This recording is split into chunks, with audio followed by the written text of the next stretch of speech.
Right friends, welcome back to News at a Glance for 38th week. Look at the first issue. High level panel of United Nations on access to medicines gave a call for delinking drug prices from R&D costs. The basic problem is under patent rights or intellectual property rights, the prices of drugs are being kept at very high level, and now United Nations stated that human rights to be placed over intellectual property laws. That means countries must freely use the flexibilities granted under TRIPS. TRIPS are nothing but trade-related intellectual property rights to access affordable medicines. The crux of the matter is medicines should be affordable to the common man of the world, so that human rights should be the most important aspect which is to be looked at over intellectual property rights. Look into the next one. Government issued a notification for implementation of Aadhaar Act of 2016, that is a targeted delivery of financial and other subsidies, benefits and services. And here Government of India clearly stated that the biometric information collected by Unique Identification Authority of India cannot be shared with anyone for any reason whatsoever. So the agency has to ensure secrecy and confidentiality. So now Aadhaar Act came into force. This is one important aspect, and a 12-digit unique identification number, or you can say Aadhaar number, is given by Unique Identification Authority of India, or UIDAI. Look into the next one. Cabinet Committee on Economic Affairs approved the proposal for initiation of a third phase of TEQIP. You may ask, what is the TEQIP? TEQIP is nothing but Technical Education Quality Improvement Program. Initially, the first phase was originally started in the year 2003 with the World Bank assistance, basically to improve infrastructure in educational institutions, basically to improve infrastructure and educational standards. Now this is third phase. This will cover special category states, that is 8 Northeast Indian states as well as 3 hilly states towards northwestern part of the country, and other states as I listed here. So phase 3, the project outlay is 3,600 crores of rupees, and this technical education quality improvement program basically looks at infrastructure and educational standards in technical institutions of the country. Indian shooter Shubhankar Pramanik won the gold medal at ISSF Junior World Cup for pistol, rifle and shotgun at Gabala, Azerbaijan. And here one important aspect is maximum number of medals were won by Russia, and India got second position with 24 medals. That is most important point. Look at the next one. Alka Sirohi was appointed as the chairman of Union Public Service Commission. Previously, she was a member of UPSC. Here one important aspect is Union Public Service Commission as well as public service commissions in states are to be established as per Article 315 of the Constitution. And here the retirement age for chairman or members is 65 years or 6 years of tenure, whichever is earlier. This is very important. Look at the next one. Prime Minister Narendra Modi facilitated Kanwarbai, 105-year-old lady from Chhattisgarh. What is so special about Kanwarbai? The speciality about Kanwarbai is she constructed a toilet by selling 8 to 10 goats. So she was facilitated under Swachh Bharat Abhiyan. Look into this picture. She is Kanwarbai being facilitated by the Prime Minister of the country. Look into the next one.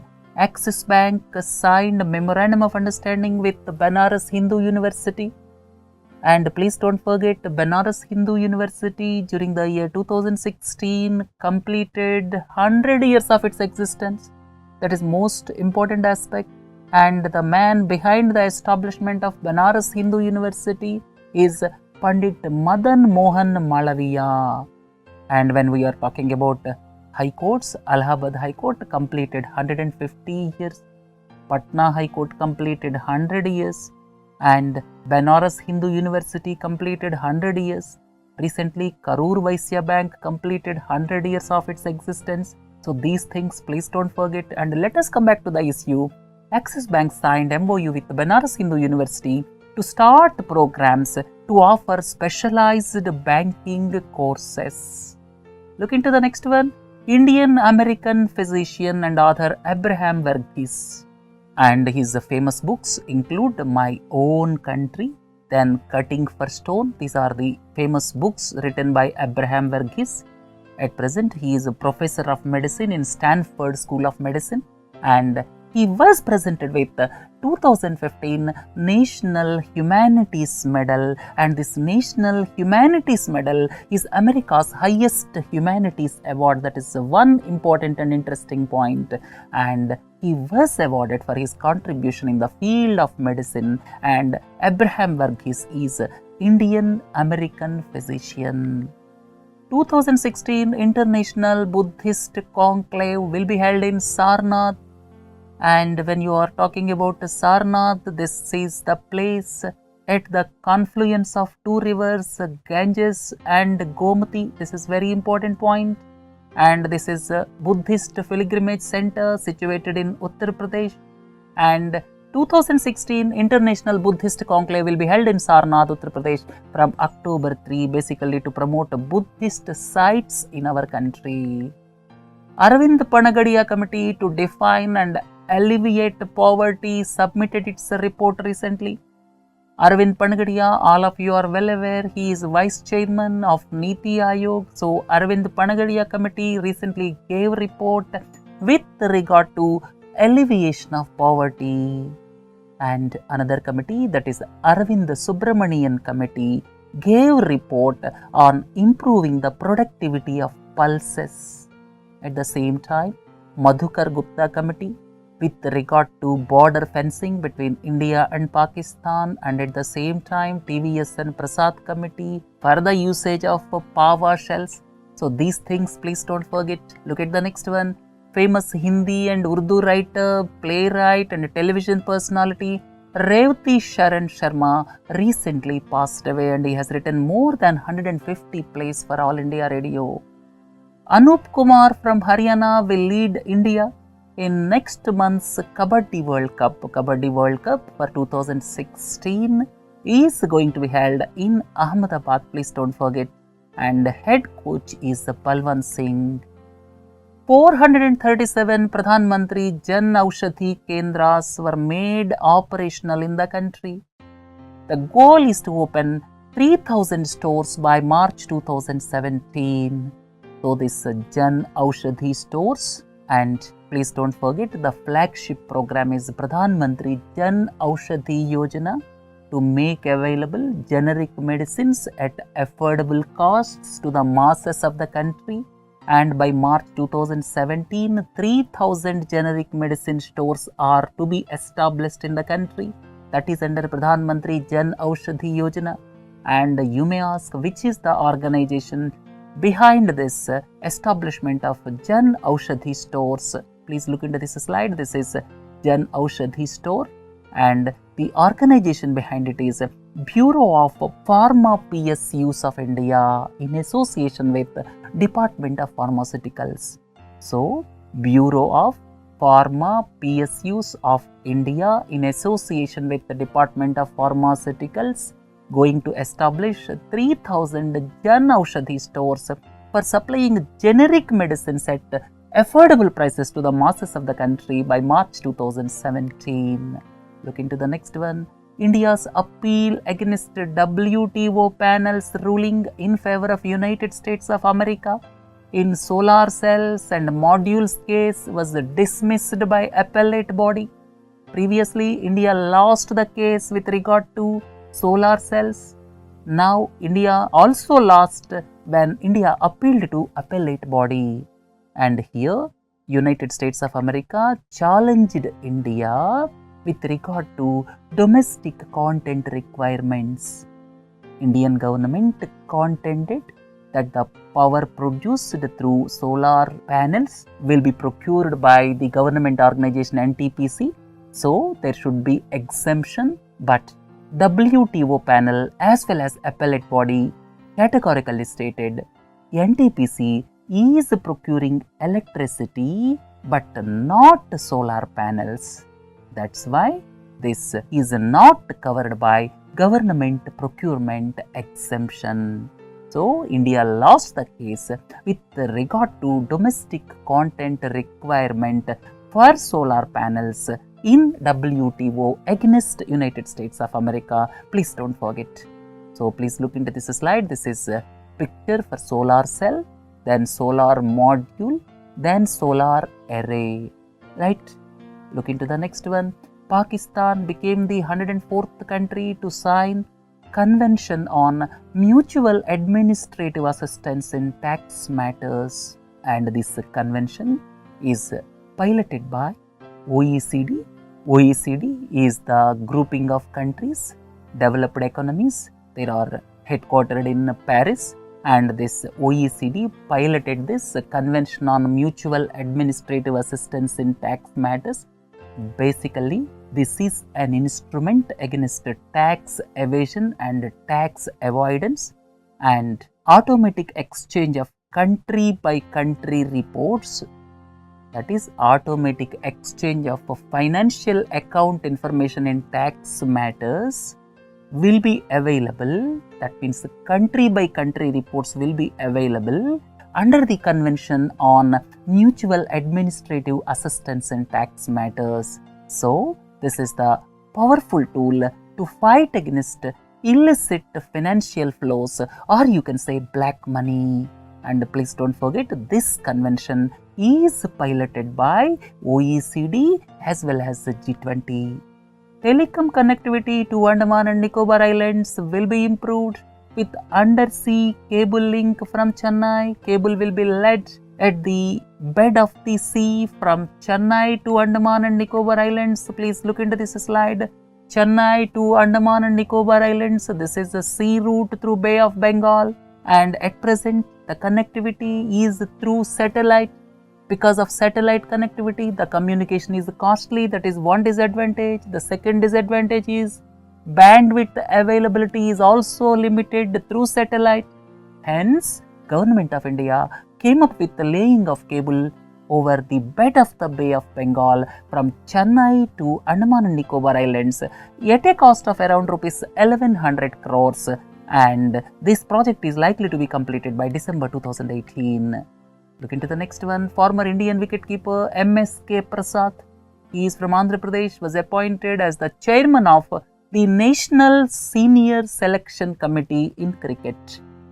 And for the first time, the selection panel was constituted after conducting interviews from applicants for the job. Look into the next one. Former Indian women's hockey captain Ritu Rani announced retirement from international hockey. She was not happy with the developments because she was dropped from the hockey team which played in Rio de Janeiro Olympics. And don't forget, Indian women's hockey team qualified for participation in Olympics after a gap of 36 years. 84 years and 500 test matches.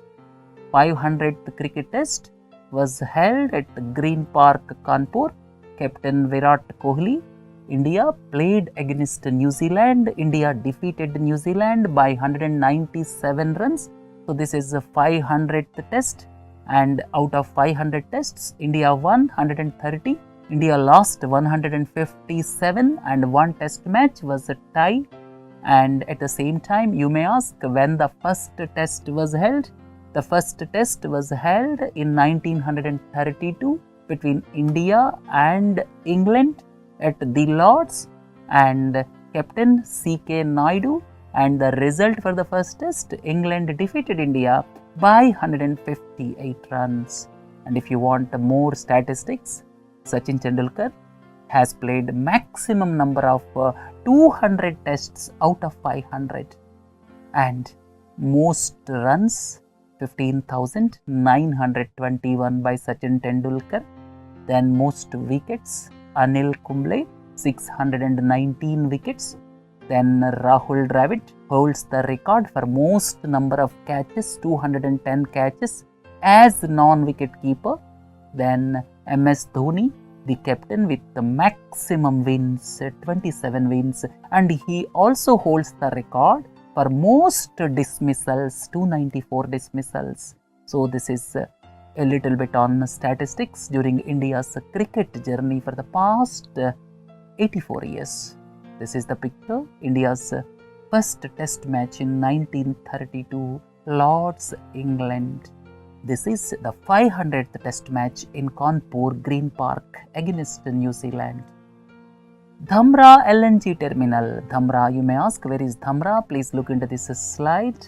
Tamra port is in Odisha towards east coast of the country, and recently Indian Oil Corporation as well as GAIL decided to take 39% stake as well as 11% stake respectively in Tamra LNG Terminal, and this 5 million tons per annum capacity LNG terminal is coming up at Tamra port in Odisha. Look into the next one. Tamil film Visser and I has been chosen India's official entry for Best Foreign Language Film at the 89th Oscar Awards to be held in 2017.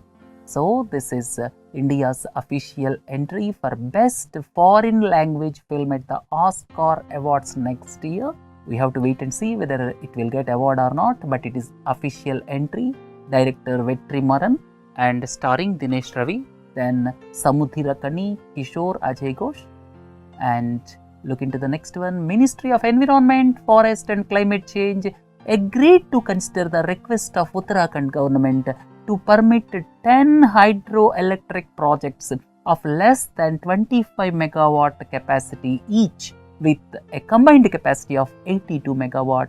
What is this issue about? And these power plants, these hydroelectric plants were proposed prior to the notification of Bhagirathi Eco-Sensitive Zone. As per Bhagirathi Eco-Sensitive Zone notification, only hydroelectric projects up to 2 megawatt capacity permitted. But these 10 hydroelectric projects are more than 2 megawatt and they were planned prior to the notification. That's why Ministry of Environment, Forest and Climate Change agreed to consider the request of the Uttarakhand government to permit 10 hydroelectric projects of less than 25 megawatt capacity each. Centre nominated 3 economists to Monetary Policy Committee.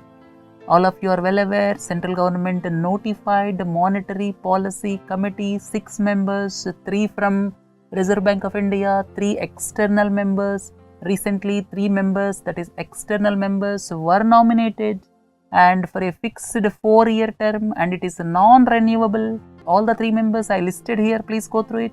Pami Dua, Director, Delhi School of Economics, and she is an expert on RBI Advisory Group on leading indicators and liquidity.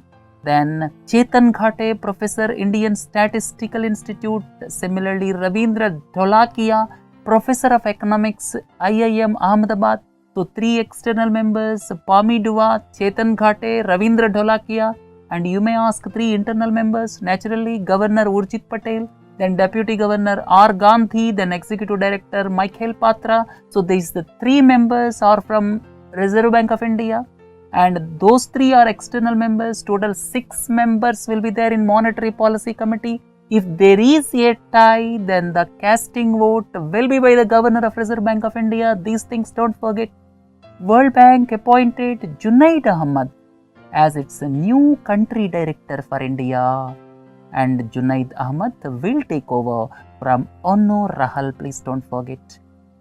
Facebook's founder Mark Zuckerberg and his wife Priscilla Chan have pledged $3 billion to fund medical research over the next decade.